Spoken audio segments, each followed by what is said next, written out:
Good evening, everybody. I want to talk to you about something that's very deep. A lot of people won't vibe with it. A lot of people just don't believe in it, but you better believe that it's real. Okay, I'm pretty sure a lot of people have had their own experiences. Maybe they didn't know how to articulate it, but let's get into it. First, I'm going to start with my own experience concerning energy exchange. Now, I'm going to talk about energy exchange and even destiny swap. Now, I'm familiar with the energy change. So, exchange, excuse me. So, years and years ago, I had this friend, and well, it's obvious that she was having some psychological issues, but she could not keep a place. She was constantly moving from from pillar to post, from this person's house to the next. She might get an apartment for a minute, she would lose it, then she would have to move again. She would have to move, and with people on their good graces and stuff like that. So I had my own place and I saw how she was living. So I decided to allow her to stay with me in the hopes that she would get herself together. So let me go a little left with this. Seeing that this nobody else could help this grown person at the time, we were in our 30s. So I wasn't thinking when I decided to help her, because if nobody can help you, what can I do for you? So I wasn't thinking like that. So I let her move in with me. So, my rent was real low. It was like 400 something dollars. And I was like, you just pay half, I pay half. And she had a little skill. She was good at, I think she had her license at that time as a massage therapist. And she knew how to do nails. She was good with nails and um, pedicures and stuff like that. So she did a few other things. She had a lot of gifts, a lot of things going for her, and she would make money here and there, with those gifts. So, I figured she could come up with $200 in a month. Moving past forward, we couldn't keep up with the rent. All right, I had been laid off, and the money I was getting, um, well, anyway, I had been laid off, and I was getting unemployment. And so the unemployment was about to run out. But the weird thing is, I don't quite remember my situation, but I was paying my bills. I was paying my rent. But when she came in, boom. Next thing I know, I got an eviction notice on my door. Don't ask me how it all started, what happened in between that time, or nothing. So I'm sitting up here with an eviction notice on my door, and I have to leave my apartment. I had been there for a minute. I had never had any problems with paying the rent. It was tight, but I paid the rent. But all of a sudden, she's living with me, and we're splitting the rent. Supposed to be, and now I can't pay the rent at all. She's no help, and we have an eviction notice on the door. All of a sudden, so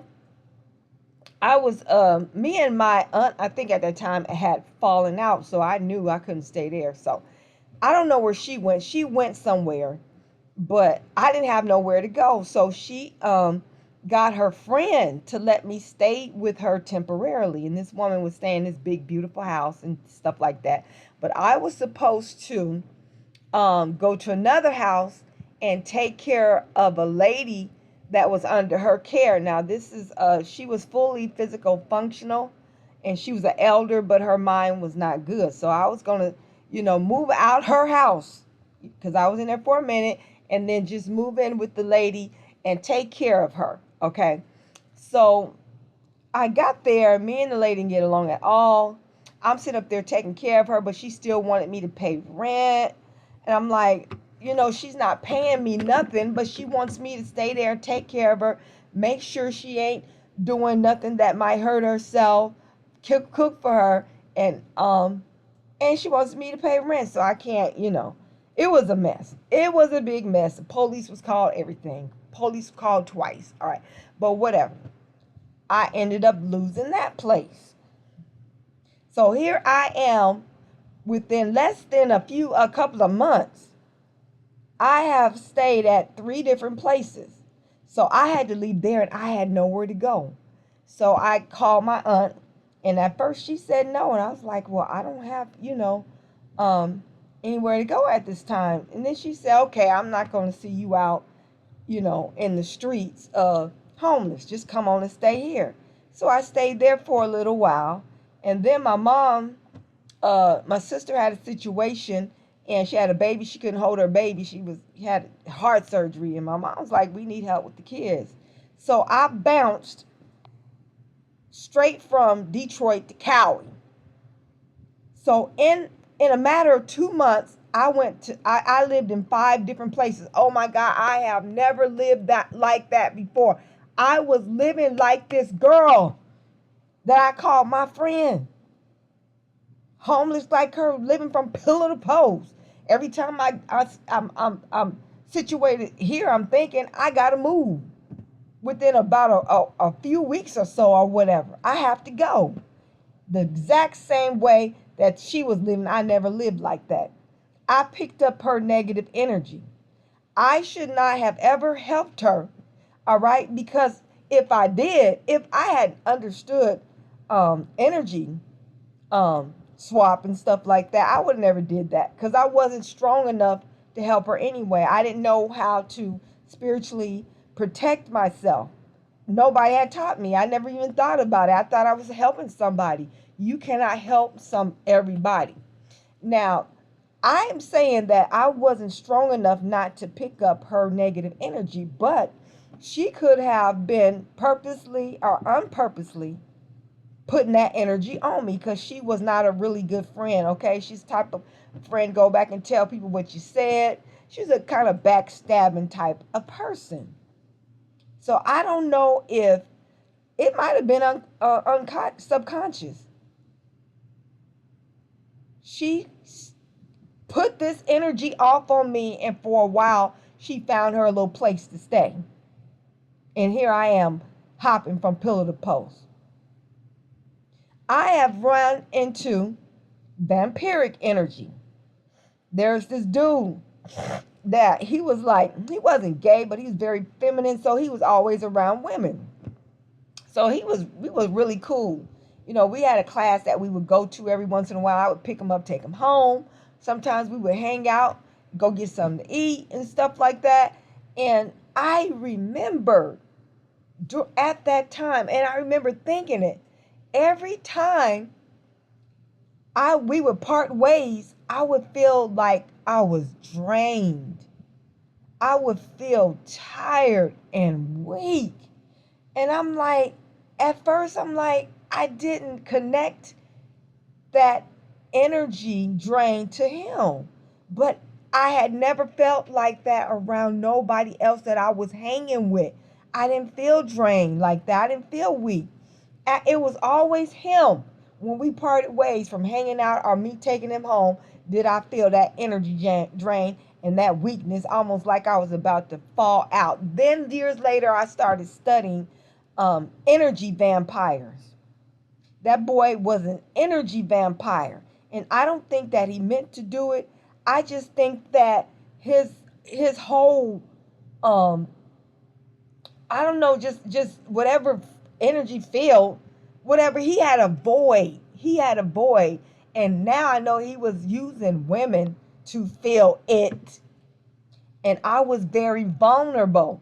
I never really asked the other chicks that used to hang with him. He was the cool, feminine dude, to hang with. And he had a big personality, and stuff like that. People liked him. And I didn't get a chance to ask the other chicks, other females, did he drain them, their energy? That man drained me. He was an energy vampire, sucking up my energy to the point that it started affecting me physically. It took me a long time to put the pieces together. So let's go to Destiny Swappers. I remember seeing a video of a young girl talking about she was working at this store or restaurant or something, and this African man came in. Some man came in. He was just looking at her, and so they started talking. He told her, he said, "Your boyfriend stole your star." I wish I had that video for y'all to watch. I hope somebody had watched it and can find it. He said, "Your boyfriend stole your star," and he told her where she was supposed to be in life. She wasn't even supposed to be there. He said, "You're going to have to pray real hard and work real hard to get your star back, but you can get it back." So when I just, I've heard a couple of more stories about Destiny Swap, but that one stuck with me. Now, not too long ago, I was outside working. I work in a tourist area, and I'm outside. And one of my homeboys that works in the tourist industry too, doing something different in this where we this area. And so I remember some years ago he used to make big money, big money. He said, and he admitted it wasn't nothing for him to make $8,000 a month. And I was so happy for him because before this time he had spent 6 years of his life, his young life, all his 20s, he was homeless. Most of his 20s, he was homeless. Came from a very abusive background, was sexually assaulted at 8 years old by his own uncle. Couldn't get along with his family, so he ended up on the streets in Florida somewhere, and he was there for like I think 6 or 7 years, almost 7 years.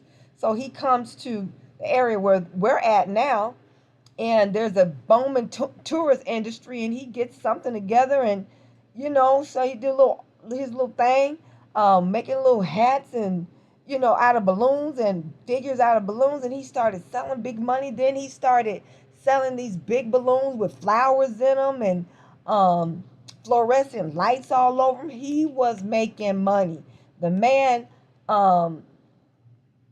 ended up renting a beautiful condo on the street. I mean, marble countertops, marble floors, chandeliers, mirrors on the wall. He was paying some money for it, but it was beautiful. It was nobody in there but him.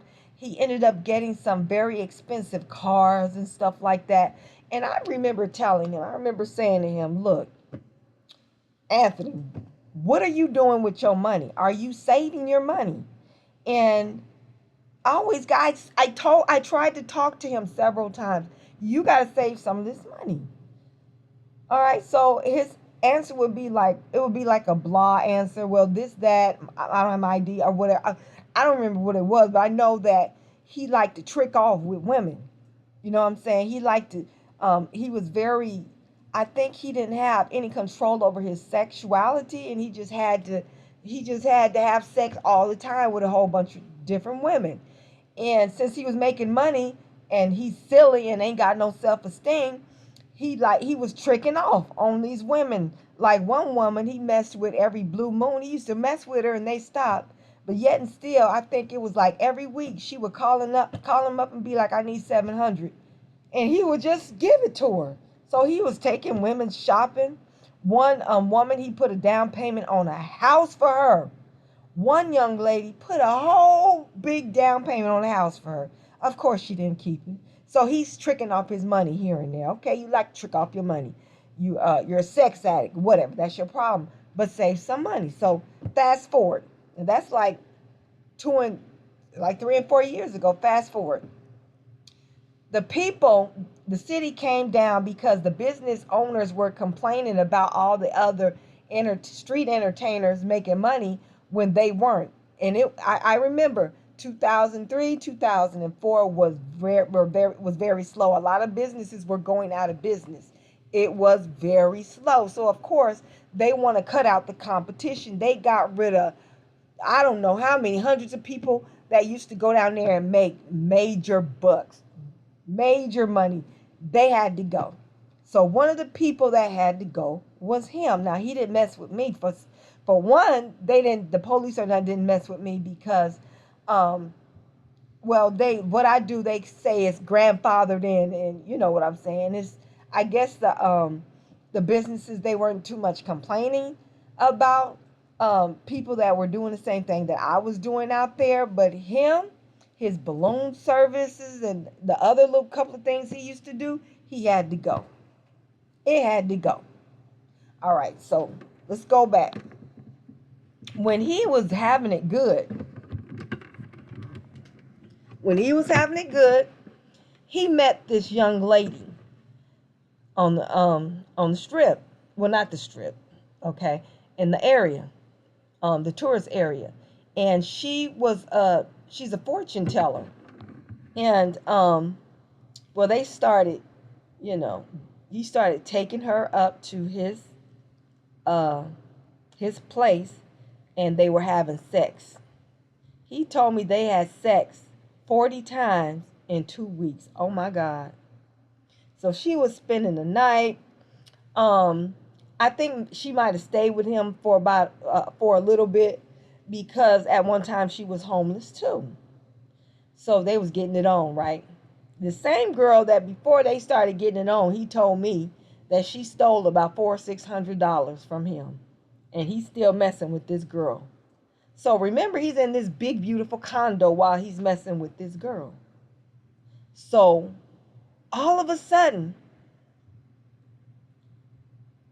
he loses everything.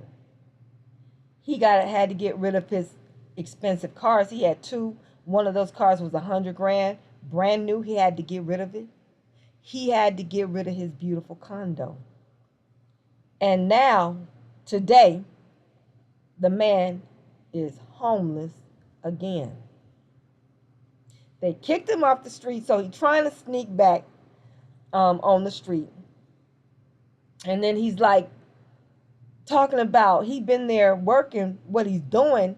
He got to be careful, because every time they would catch him on the streets in the tourist area, they would give him a ticket, and they gave him so many tickets till they started taking him to jail. So he's trying to do one of those caricature cultures, or whatever, however you say it, whereas you put your face in this hole, and the art around the hole might be some type of whatever. You might be a mermaid and your face sitting up in that hole. You know what I'm saying? And he's allowing people to take pictures. So he was like, dang, I used to make between $8,000 and $10,000 a month, and I've been out here 6 hours. He said, guess how much money I made? I said, how much? He said, $5. He said, now I'd be lucky to make $200 in a week with what I'm doing now. And then he's saying, I'm homeless. I don't have no place to stay. Then he asked me if he can stay with him. I just looked at him. The answer is no, you can't. I didn't even say no. I know he saw, but no, you can't. So I don't think I was bold enough to tell him, you know what, I told you to save your goddamn money. So I didn't tell him that. I just left it alone. So he started talking to me, and we got a little bit deeper into conversation. He said, have you ever heard of destiny swap? I said, yeah. He said, do you believe in that? I said, I surely do. I've had some experience with energy swap, but yeah, I've heard of destiny swap. He said, you remember that girl that reads on the street, and she reads up on certain street? She's a fortune teller. I said, I didn't remember her name, but I remember her face, like what, because I'm used to seeing her a lot. We talk every now and then, but I'm not good with names. So I said, yeah, I know what, I know you talking about. He said, I think she stole my destiny. I said, what? I said, what makes you think she stole your destiny? She swapped destinies with you. What makes you think that, Anthony? So he said, remember the place that I had that I used to bring her to for sex every now and then? I said, yeah. He said, you know she now lives there? I said, what? I said, wait a minute. I said, was she staying with you when you lost the place? He said, no. I said, she's living in your old apartment with the marble floors and marble countertops and the chandeliers and the mirrors on the walls. He said, yeah, she got my apartment. I was like, huh? I said, did you suggest to the renter that to allow her to rent? He said, no, none of that. He said, not only that, I remember when I met her, she had just lost her place and she was homeless.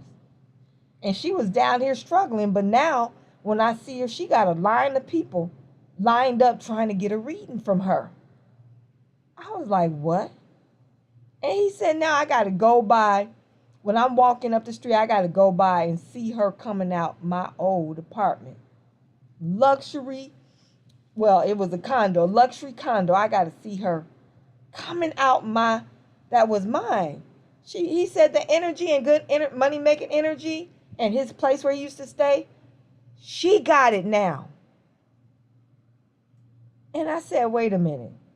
I said, tell me some more. I said, because I just tell me some more. So he said she had a girlfriend, a homegirl, that was living with her when she had a place temporarily and they lost it or whatever.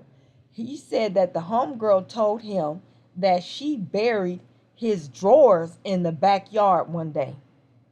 She buried this man's drawers in the backyard one day. And then he said when he was cleaning out his apartment, because he had to move, he wasn't making the money, he couldn't afford it. He was cleaning out his apartment, he found a sachet. And he was like, it wasn't his. And he looked in it. It had a tampon with some blood in it. And also it had a piece of paper with some incantations on it. Some words put together that he couldn't understand. And there was something else in there sitting in that sachet in a hidden place where he wouldn't have found unless he was packing up, getting ready to move his butt out. And then all of a sudden, he had everything. All of a sudden, he ain't got nothing. She got everything. And she got what he had. And he said, you know what? I think she swapped destinies with me. He said, I really do. He said, the drawers in the yard that his friend told me that she did him, buried his drawers in the yard. And then the bloody tampon and the words of incantation, all these other little things that symbolize witchcraft. He found that hidden somewhere in his apartment.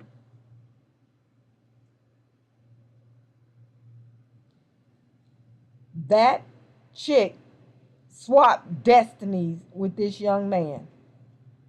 I believe that with all my heart. Let me tell y'all something. First of all, study on how to protect yourself from spiritual invasion, okay? Learn how to protect yourself. Another thing, don't be so easy and so quick to let people touch your hand. Don't be afraid to hurt somebody's feelings. I had to learn that. Don't be afraid. Another way that people are known to be able to swap destinies with people is to rub their elbows against yours.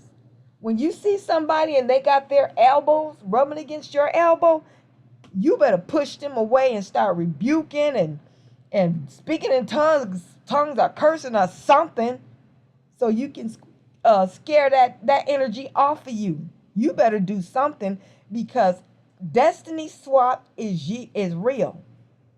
Energy swap is real. You got people out here stealing other people's destiny. Oh my God.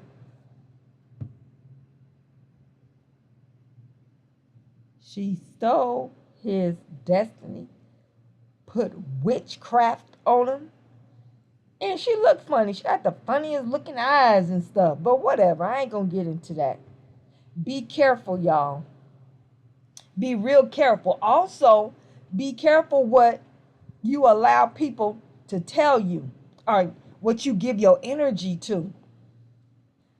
If somebody says something negative to you, like, you know what, you gon' even if they, because I've heard people say something like this close to me.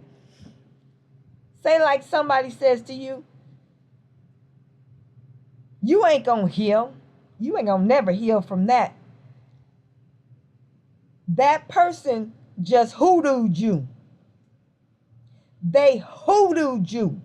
To keep a hoodoo from taking effect on you, don't give it no emotion. Let me say it again. To keep a hoodoo from taking an effect on you, a hoodoo as in somebody speaking negativity and blocks on your life, don't get upset. Don't get mad. Don't get scared. Be like, oh, okay, all right. Turn your head and keep it going.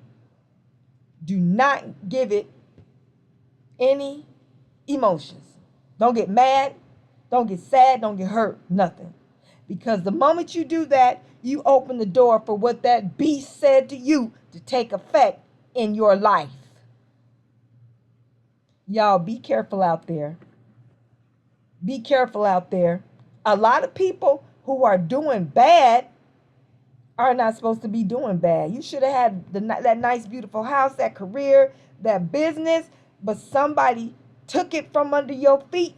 Now, they were having bad luck. They came in contact with you, and you had it going on. Now you done lost it all, and they got everything that you had. But you don't know how it happened. A lot of times, they swap destinies with you. Be careful out there. Peace.